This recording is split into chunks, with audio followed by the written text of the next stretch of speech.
आप जिस चौराहे पे बुलाएंगे हम आ जाएंगे। घोषणा करके जापान चले गए थे प्रधानमंत्री जी। आप उनसे पूछिए, मेरे परिवार से कार्यरत लोग हैं, 16 लोग जो आर्म फोर्सेस की नौकरी करते हैं, और जब टर्मिनेट करने का तलवार आपके सर पे लटक रहा हो, फायदे गिनाते कुछ तो भाजपा के नेता ये भी फायदा गिना दिए कि आप अग्निवीर बन करके जब आएंगे तो आप कुशल ड्राइवर बन सकते हैं, कुशल नाई बन सकते हैं। एक तो भाजपा के बड़े नेता हैं, उन्होंने कहा कि हम तो भाजपा ऑफिस में आपको चौकीदार की नौकरी भी दे देंगे। ये सब चीज आप लोगों ने सुना होगा। इस पूरी योजना को लेकर के जो कांग्रेस पार्टी का स्टैंड है, भारतीय राष्ट्रीय कांग्रेस जो कह रही है कि ये योजना पूर्णतः इस देश की सुरक्षा और देश के नौजवानों के भविष्य और उनके सपनों के साथ खिलवाड़ है। इसीलिए सरकार को अन्य योजनाओं के साथ जो उन्होंने किया है, जैसा उन्होंने नोटबंदी के साथ किया, आप लोगों को याद होगा, बोले थे ना कि 50 दिन में अगर सारी समस्याएं ठीक नहीं होगी तो आप जिस चौराहे पे बुलाएंगे हम आ जाएंगे। घोषणा करके जापान चले गए थे प्रधानमंत्री जी, आप लोगों को याद होगा। जैसे अभी जर्मनी गए हुए हैं, वास्को डी गामा की तरह घूमते रहते हैं। उस योजना के बाद भी जितने दावे किए गए थे, आप सब ये प्रश्न पूछिएगा कि नोटबंदी के बाद दावे किए गए कि काला धन वापस आ जाएगा, आरबीआई ने कहा कि पुराने नोट लगभग वापस आ गए, तो काला धन कहाँ गया?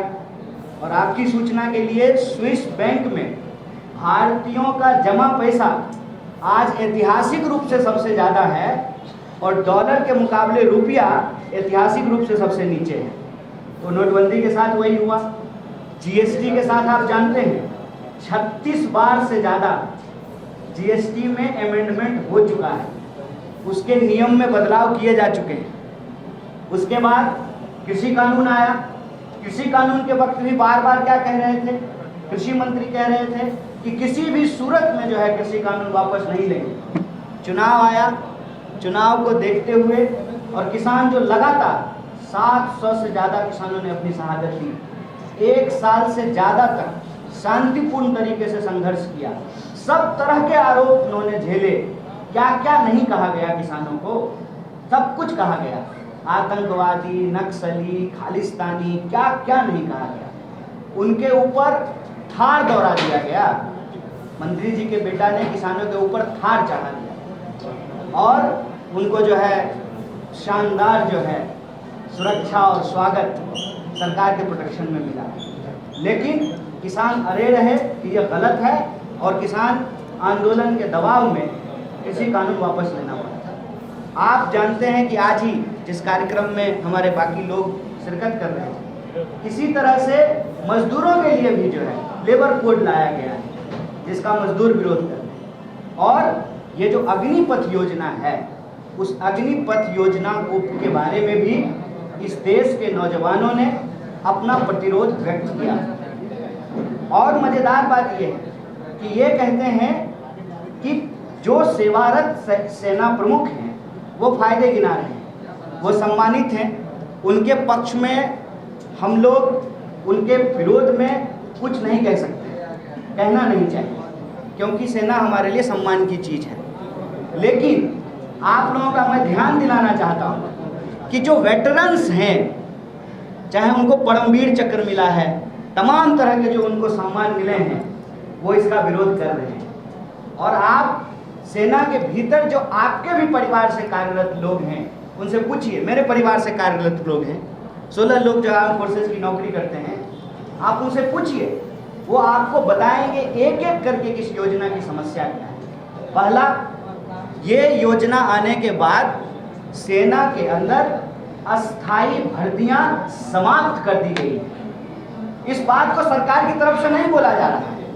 लेकिन यह बात सामने आ गई है कि अस्थायी भर्ती समाप्त कर दी गई है, रोक दिया गया है। आप मुझे बताइए कि आप कहते हैं कि हम कोई सुधार करना चाहते हैं, तो आप सुधार कीजिए, लेकिन आप अस्थायी भर्ती क्यों रोक रहे हैं सुधार के नाम पे? हमारे हाथ में अगर कोई समस्या है तो आप इसका इलाज करेंगे कि इसको काट करके फेंक देंगे? अगर हाथ काटने की स्थिति है तो आप वो बताइए देश को, क्या इस देश में हमारे जो सेना प्रमुख थे, जिनको चीफ डिफेंस स्टाफ बनाया गया, जिनकी दर्दनाक जो है मौत हुई, अभी तक सीडीएस का पोस्ट खाली है, वो क्या कहते थे? जनरल बिपिन रावत ने क्या कहा कि रिटायरमेंट एज को आर्मी में बढ़ाने की जरूरत है। इस संबंध में उन्होंने सरकार को चिट्ठी लिखी और मैं दावे के साथ कह रहा हूं कि आज यदि सीडीएस बिपिन रावत होते तो वो खुल करके इस बात का विरोध करते, क्योंकि उनका ओपिनियन ये था कि जब आप किसी भी सुरक्षा से संबंधित सेवा में अस्थायी सेवा का प्रावधान हटा देंगे तो आर्म फोर्सेस का मनोबल डाउन हो जाएगा। आप एक बात बताइए, अपने ऊपर रख करके मैं पत्रकार साथियों से पूछता हूं, आपके जो पुराने सीनियर साथी होंगे उनसे पूछिएगा, जब सेवा की अस्थायी गारंटी होती है तब मनोबल कितना ऊंचा होता है, और जब टर्मिनेट करने का तलवार आपके सर पे लटक रहा हो तो काम करने का क्या प्रेशर होता है। आप चाहते हैं कि सुधार हो, तो सुधार के पक्ष में तो कांग्रेस पार्टी भी रही है। आप लोगों को मैं बता दूं कि short service commission Congress party लेकर के आई, और जो हमारे वेटरन्स हैं, जो सेवानिवृत्त हमारे सेना के अधिकारी हैं, सेना के जवान हैं, उनके लिए स्पेशल कमीशन जो है डॉक्टर मनमोहन सिंह की सरकार के दौरान बनाया गया। और प्रधानमंत्री जब आए तो उन्होंने कहा कि और सुधार की जरूरत है, और उन्होंने कहा 1 रैंक 1 पेंशन हम लागू करेंगे, ये प्रधानमंत्री जी की भाषा है, और 1 रैंक 1 पेंशन को समाप्त करके 9 रैंक 9 पेंशन करेंगे। 9 rank 9 pension, only tension. Tension किसको? जो नौजवान इस देश के लोगों को अपनी सेवा देना चाहते हैं, जो अपनी देशभक्ति की भावना को, इस देश के लिए सर्वोच्च बलिदान की भावना रखते हैं, उनके सपनों को कुचला जा रहा है, फायदा गिनाया जा रहा है। फायदा क्या है कि देखिए, आप भरी जवानी रिटायरमेंट हो जाएंगे, भरी जवानी रिटायर होने के फायदे गिनाए जा रहे हैं। आप सोचिए कि घर में मान लीजिए कि पिताजी को अस्थायी नौकरी है, तो माताजी कहेंगी कि पति से पहले बेटा रिटायर होकर के आ गया है, और 4 साल क्यों, 3 साल क्यों नहीं, 5 साल क्यों नहीं। ये 4 साल वैसे ही रैंडम नंबर है कि एक दिन जो है रक्षा मंत्री जी को सपने में आया और उन्होंने कहा 4 साल, 5 साल क्यों नहीं। 4 साल इसलिए कि तमाम तरीके के नौकरी के जो आपके फायदे होते हैं, जो इस देश में एक्ट बना हुआ है, उससे ये योजना बाहर हो जाए।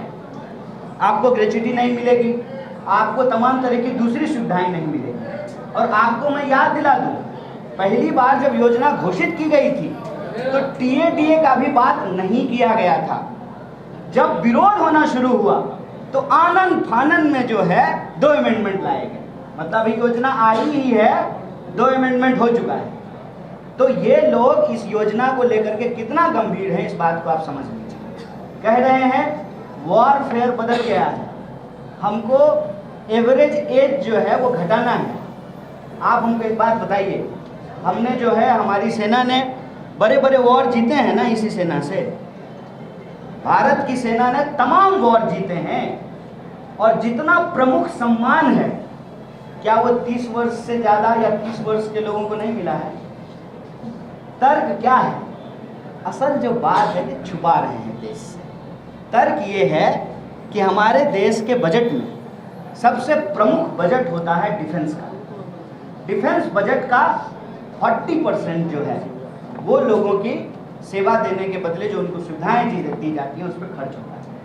ये उसमें बजट कटौती करना चाहते हैं, लेकिन इस बात को ये ईमानदारी से बोल नहीं रहे। ये इस बात को बोल नहीं रहे हैं कि जैसे तमाम विभाग को या तो बेचे गए हैं या उसको कॉन्ट्रैक्ट पे किया गया है, उसी तरह से ये देश की सुरक्षा पे भी ठेकेदारी लाना चाहते हैं। ये ठीक नहीं है, ये देश की सुरक्षा के साथ खिलवाड़ है। इसीलिए भारतीय राष्ट्रीय कांग्रेस इस देश के नौजवानों की उस भावना के साथ खड़ी है कि भारतीय सेना के अंदर इस तरह से ठेकाकरण की शुरुआत करना ठीक नहीं है। यह देश की सुरक्षा के साथ खिलवाड़ है और देश के नौजवान जो संघर्षरत हैं उनके संघर्षों के साथ हम कंधे से कंधा मिलाकर खड़ा हैं। यही एक बात कहना चाहते हैं कि कोई भी आंदोलन अगर सत्य और अहिंसा के रास्ते पर चला है तो उसकी जीत हुई है। उसमें अगर किसी भी और चीज़ का इस्तेमाल होता है उससे आंदोलन बदनाम होता है। इसीलिए हम साथियों से आग्रह करेंगे कि आप लोग किसी भी अन्य प्रकार के माध्यमों का इस्तेमाल ना करें, सत्य और अहिंसा को अपना करके अपनी इस मांग को जरूर रखें। और इसी संदर्भ में बिहार की जो प्रदेश इकाई है भारतीय राष्ट्रीय कांग्रेस की, वो 243 विधानसभा में कल सत्याग्रह करेगी। 10 बजे के बाद से यह सत्याग्रह चलेगा। 1 बजे तक। मैं तमाम अपने नौजवान साथियों से यह आग्रह करता हूं कि शांतिपूर्ण तरीके से इस सत्याग्रह में अपने न्याय के लिए आप शरीक होइए, शामिल होइए। और मैं पत्रकार साथियों से ये आग्रह करूंगा कि आप अपना सवाल बेशक पूछें, मैं अपने वक्तव्य को यहाँ विराम दूंगा। आग्रह यही है कि आज का यह जो प्रेस कॉन्फ्रेंस है पूरी तरह से अग्निपथ पर केंद्रित है।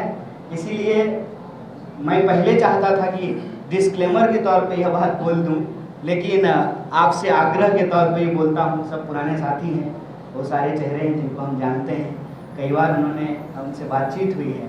तो आप इससे संबंधित जो भी आपके प्रश्न हैं आप जरूर पूछें। आपके सवाल आमंत्रित हैं, आप इस प्रेस वार्ता में आए।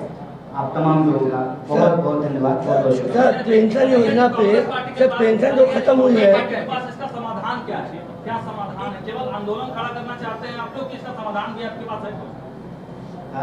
मेरे ख्याल से साथी हमने अपने संबोधन में ही इस बात को स्पष्ट कर दिया है कि सबसे पहले हम चाहते हैं कि सरकार यह जो एक अगंभीर योजना लेकर के आई है, जो युवाओं के सपनों के खिलाफ है, जो युवाओं के भविष्य के साथ धोखा है, विश्वासघात है, जो हम कह रहे हैं कि ये अग्निपथ योजना देश के नौजवानों को अग्नि में झोंकने की योजना है। सरकार तुरंत इस योजना को वापस करे, सबसे पहली बात। दूसरी जहां तक बात है और जो कोई चीज है, तो कांग्रेस पार्टी एक पार्लियामेंट्री पार्टी है, पार्लियामेंट्री प्रोसीजर में बिलीव करती है। हमारे देश में हर चीज को बनाने का, करने का एक पार्लियामेंट्री तरीका है, कमिटीज उसकी बनी हुई हैं, ठीक है। और ये तमाम जो सवाल हम लोग उठा रहे हैं उस सवाल को सरकार एड्रेस करे। और समाधान जो आप पूछ रहे हैं, समाधान इसका यही है कि आप सेना जैसी सेवा में अस्थाई सेवा को बंद ना करें। और हमारे पास तो नंबर नहीं है, हम सरकार में नहीं है, इतना जरूर हम कह सकते हैं कि ये योजना चूंकि देश के भविष्य के खिलाफ है, देश के खिलाफ है, देश की सुरक्षा और सेना के खिलाफ है, हम इसको वापस लेंगे। यही हमारा समाधान है। विपक्ष में है तो हमारी भूमिका है कि हम सरकार को कहें कि सरकार इसको वापस ले। सरकार अगर कोई सुधार करना चाहती है तो सकारात्मक विपक्ष के रूप में हम अपनी भूमिका निभाएंगे।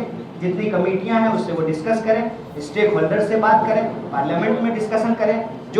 जो अस्थाई भर्ती है उसको बिना बंद किए अगर ये कोई रिफॉर्म लाना चाहते हैं तो उस पर बात हो सकती है। सर पेंशन योजना भाजपा ने भी कुछ नहीं बोला, भाजपा भी आप भी अपने किसी को ये नहीं बोल रहे हैं कि विधायक और सांसदों का भी पेंशन बंद होना चाहिए कि नहीं, अगर सेना बंद हो जाए। नहीं, आप पहले तो अग्निपथ पे सवाल कीजिए। जहाँ तक पेंशन का सवाल है, हम तो कह रहे हैं कि पेंशन बंद कर दिया है, पेंशन बंद नहीं होना चाहिए। आपके नेता ने बोला है कि हम सांसद का पेंशन नहीं देंगे। अब डॉक्टर कन्हैया जी आपके नेताओं को 4 पेंशन मिलता है, लोकसभा का अलग, राज्यसभा का अलग, विधान परिषद का अलग, विधानसभा का अलग। क्या 4 पेंशन हमको पेंशन नहीं मिलता है। अब हम ये कह रहे हैं आपसे, नहीं बने पहले तो एक सवाल, एक करके 4 पेंशन मिलता है, क्या आप इसको जायज मानते हैं? एक करके सवाल। पूरे प्रकरण में जिस तरह से हिंसा हुई आते हैं उसके बाद कोचिंग संस्थानों को टारगेट किया जा रहा है। कई कोचिंग संस्थान ऐसा नहीं है, ऐसा नहीं है। ऐसा ही है। विधानसभा विधान परिषद का अलग नहीं है, अलग होता है। देखिए, सबसे पहली बात तो ये जो आज कहा जा रहा है कि आंदोलन कहाँ हो रहा है, लोग भर्ती की तैयारियां कर रहे हैं। ईमानदारी से बताइए, हम लोग बिहार के लोग हैं, बिहारी लोग, छोड़ दीजिए 4 साल का, 40 साल का, 40 दिन का नौकरी होगा तो नहीं जाएंगे लेने के लिए? बताइए ईमानदारी से। जा रहा है ना लोग, कहाँ लाइन नहीं लगा हुआ है। तो ये देश के अंदर आज सबसे ज्यादा बेरोजगारी है।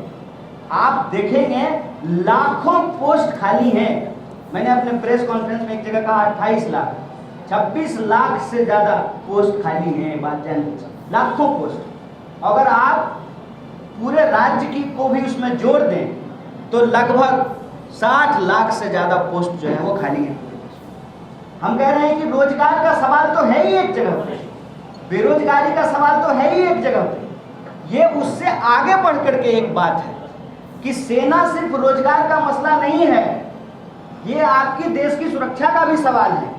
और तब जब आप जान रहे हैं कि आपके पड़ोसी देश हमारे सीमा के भीतर लगातार घुसने का प्रयास कर रहे हैं, तो इसका मोरल डाउन करने की बात है। रोजगार का जहां तक सवाल है कि आपको जो है 4 साल का रोजगार मिल जाएगा, फिर बाहर आप लौट करके आएंगे तो फिर आपको रोजगार मिल जाएगा, इस बात को समझिए, इसका क्या साइकोलॉजिकल दबाव होगा। कल को शादी ब्याह का जो कार्ड छपेगा ना, तो क्या लिखा रहता है? सैनिक, भूतपूर्व सैनिक। अब सैनिक के साथ लिखा रहेगा परमानेंट। जान लीजिए, जैसे लोग अपने नेम प्लेट में पहले लिखते थे ना BA LLB BSc doctorate, card में भी लोग पोस्ट लिखते हैं, इंजीनियर, डॉक्टर, सेना भी में भी सेवा देने वाले लोग लिखते हैं। अब उसमें लिखा रहेगा अग्निवीर, जो 4 साल के बाद लौट आए। और आप जानते हैं कि समाज में जब आपको किसी काम में सफलता नहीं मिलती है तो कितना बुली किया जाता है, आपके साथ मेंटली हैरास किया जाता है।